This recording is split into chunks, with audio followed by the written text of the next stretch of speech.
हर बार union के sign मिलते हैं, फिर भी यूनियन क्यों नहीं हो रहा? सिंक्रोनाइजेशन हो रही है, डीएम का नाम भी दिख रहा है, डीएम भी दिख रहा है, सपने में भी दिख रहा है, सपने में भी साइंस मिल रहे हैं, तो फिर यूनियन क्यों नहीं हो रहा? कहाँ है मेरा डीएम? सो आप लोगों के मन में ये वाला प्रश्न बहुत रहता होगा। तो आज कुछ साइंस देख लेते हैं जिनकी वजह से आपको साइंस और सिंक्रोनाइजेशंस मिलती हैं, बट हर बार पोर्टल आता है, आप बिल्कुल तैयारी करके बैठे होते हैं, साइंस मिल रहे होते हैं, बट आपका काउंटर पार्ट का फिर भी कुछ नहीं पता है कहाँ है। तो ऐसा क्यों हो रहा है? So welcome to the channel. अगर ये टॉपिक आपको अच्छा लगता है तो चैनल को लाइक ज़रूर कीजिए, सब्सक्राइब कीजिए, कमेंट ज़रूर किया कीजिए, ग्रैटिट्यूड ज़रूर पे किया कीजिए। जो डिवाइन सोल्स, जो आपकी एंजल्स हैं, वो आपकी टुवर्ड्स मैसेज पहुंचाते हैं हमारे थ्रू, उन्हें थैंक यू ज़रूर बोला कीजिए। ऐसा मैं क्यों कह रही हूँ? सी, ऐसा मैं इसलिए कह रही हूँ, जो आज की वीडियो है ना, इसी चीज़ से रिलेटेड है। आपको कितनी डिवाइन फेमिनाइंस को, या जो भी सोल जर्नी में है, उनको कितनी बार एंजल्स साइन सिंक्रोनाइजेशंस देते हैं, बट आपका फोकस कहाँ रहता है? 3D यूनियन में। कि फिजिकली मीटिंग हो जाए, एक बार फिजिकल यूनियन हो जाए तो हम समझेंगे कि हाँ, हम इस जर्नी में हैं और हमारा जर्नी कंप्लीट है, राइट? लेकिन यहाँ पे आपका टेस्ट हो रहा होता है। आप 2 महीने काम करते हैं, 10 दिन काम करते हैं, 1.5 महीने बाद आप पीछे मुड़ के देखते हैं, सबका यूनियन हो रहा है, मेरा तो नहीं हो रहा है। क्या मैं जर्नी में हूँ? क्या वो मेरा डिवाइन काउंटर पार्ट है? क्या सीरियसली कोई डिवाइन मुझे सुन रहा है? ऐसे ऐसे प्रश्न आपके मन में आते होंगे। तो आज ग्रैटिट्यूड ज़रूर पे कीजिए, और जब भी आपके टूवर्ड्स कोई छोटा सा भी मैसेज आता है, कोई छोटी सी भी सिंक्रोनाइजेशन आती है, तो थैंक यू ज़रूर बोलिए एंजल्स को, क्योंकि यहाँ पे आप ये उनको कंफर्म करते हैं कि आप उन्हें सुन रहे हैं, कि आप उनके दिए गए साइंस को कैच कर पा रहे हैं, और यहाँ पे आप एक रिस्पेक्ट शो करते हैं। अगर आप उसे इग्नोर करते हैं तो फिर आपके डीएम कैसे इस चीज़ को एक्सेप्ट करेंगे, राइट? चलिए, सो कुछ चीज़ें मैं बताऊंगी।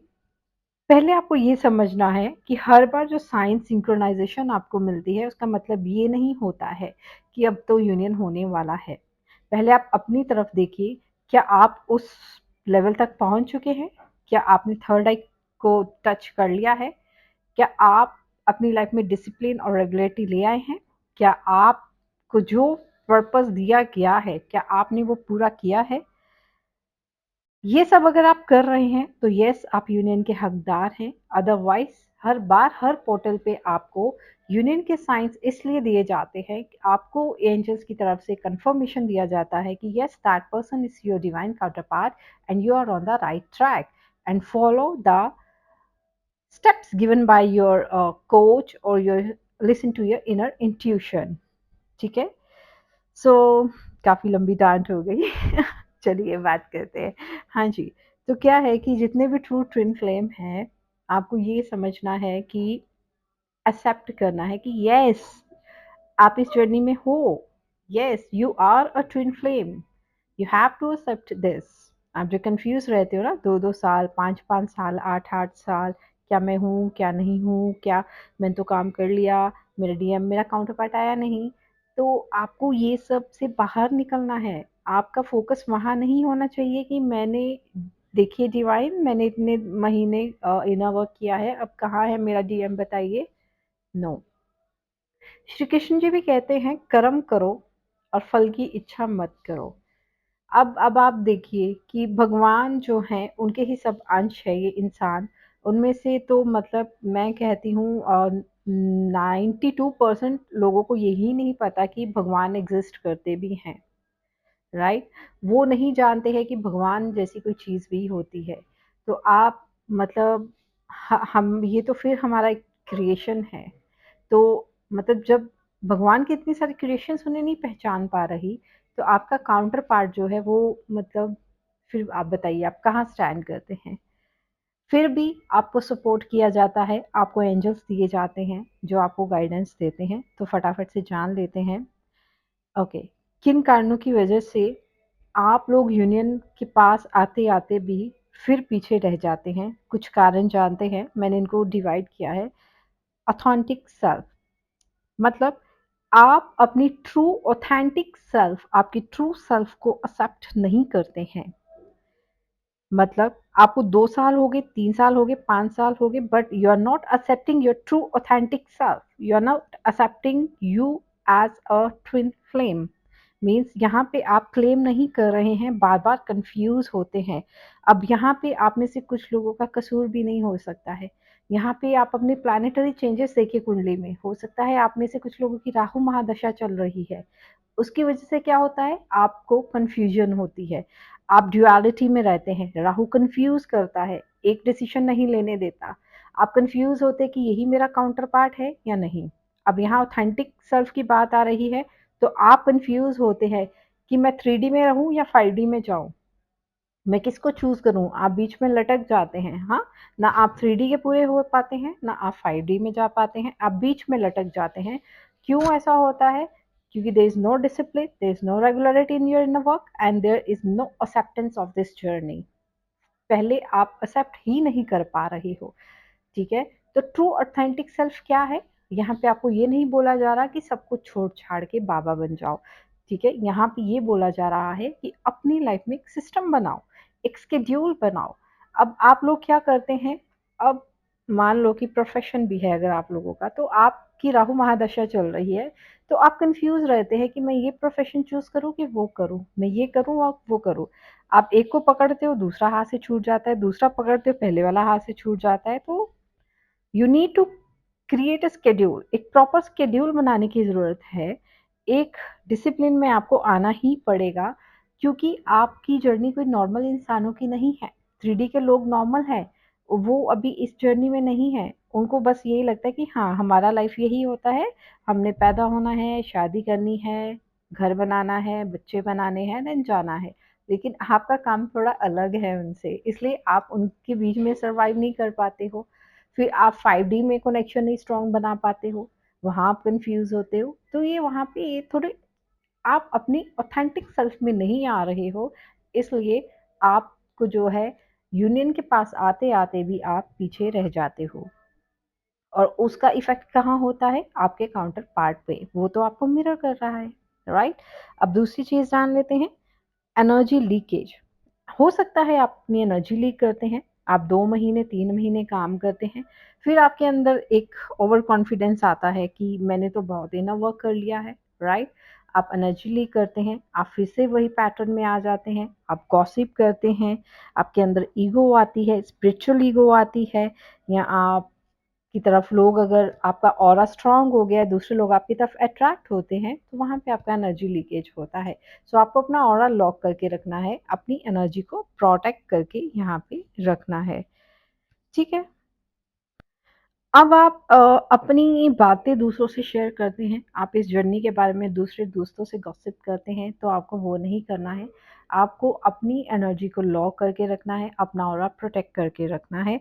एंजल से इसके लिए आप गाइडेंस मांगिए, उनसे प्रोटेक्शन मांगिए। दूसरी बात, रिटर्निंग ऑफ कार्मिक पार्टनर्स। आपकी लाइफ में हर बार पोर्टल्स आते हैं और आप अपना ऊपर वर्क करते हैं एंड आपका ऑरा इतना स्ट्रांग हो जाता है कि आप एक गुड मैनिफेस्टर हो जाते हैं। अब यहाँ पे आप क्या करते हैं? आप फिर कंफ्यूज हो जाते हैं। अब आप जाने अनजाने में किसी कार्मिक को फिर से मैनिफेस्ट कर लेते हैं अपनी लाइफ में। मीन्स तभी बोला जाता है कि जब आप इस लेवल पे आ जाते हो, तो बहुत सोच समझ के आपको चीज़ें सोचनी है, बोलनी है, क्योंकि आप जो बोल रहे हो, जो आपका माइंड सोच रहा है, वो क्रिएट हो जाता है।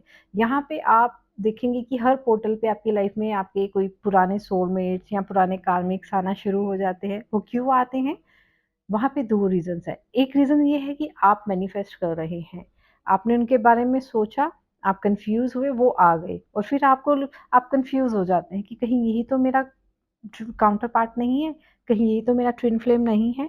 सो इस तरह से आप फिर कन्फ्यूज़ हो जाते हैं। एंड दूसरा रीज़न यहाँ पे है कि यहाँ पे डिवाइन आपको ये साइन देते हैं कि ये जो लोग हैं इनके साथ आपको कोड कटिंग करनी है, क्योंकि अभी भी ये लोग जो हैं हो सकता है ये अभी भी आपके लिए अट्रैक्शन फील करते हैं या इनके मन में अभी भी आपके लिए कुछ है, that's why they are returning to you.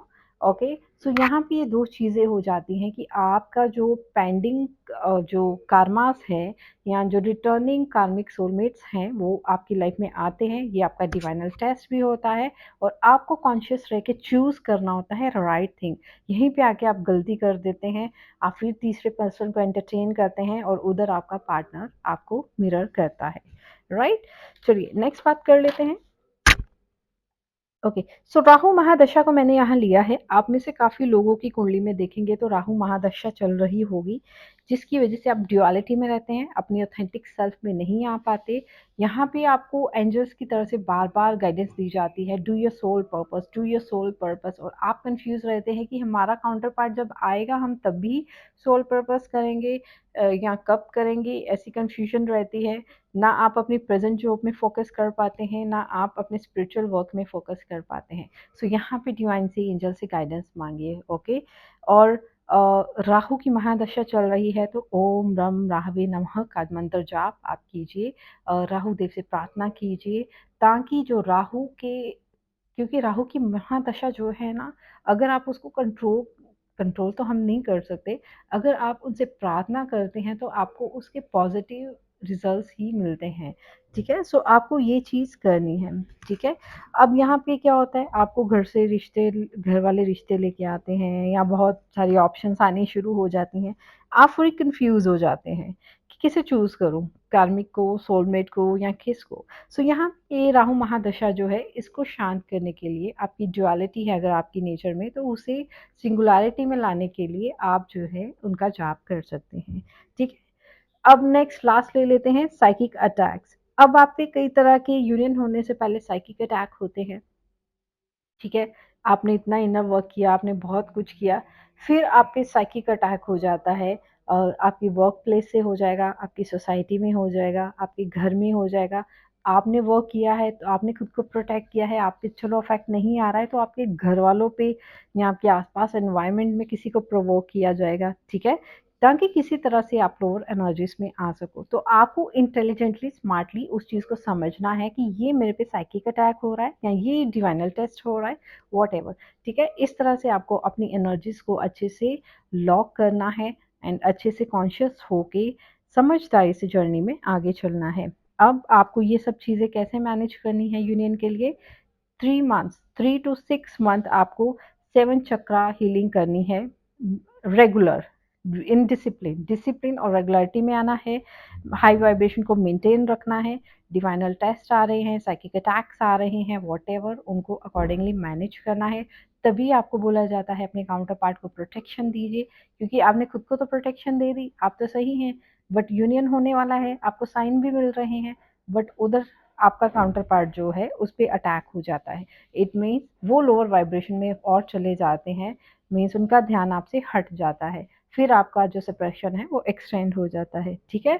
Divine से बोलिए, एंजल से गाइडेंस मांगिए, जब तक आप नहीं मांगते हैं वो आपकी लाइफ में इंटरफेयर नहीं करते हैं, उनसे गाइडेंस मांगिए, वो आपको राइट चीज़ें गाइड करेंगे, ठीक है। एंड ऑथेंटिक सेल्फ में रहिए। If you are a true twin flame then accept it, yes I am a twin flame and I am in this journey and that particular person is my twin flame. Do not get confused by any other person. Okay, and Rahu महादशा का sort out कीजिए, राहु मंत्र जाप regular कीजिए। So guys, ये थी video आपके लिए, आई होप आपको अच्छी लगी होगी। अच्छी लगी है तो please like and subscribe to my channel. Thank you so much, bye.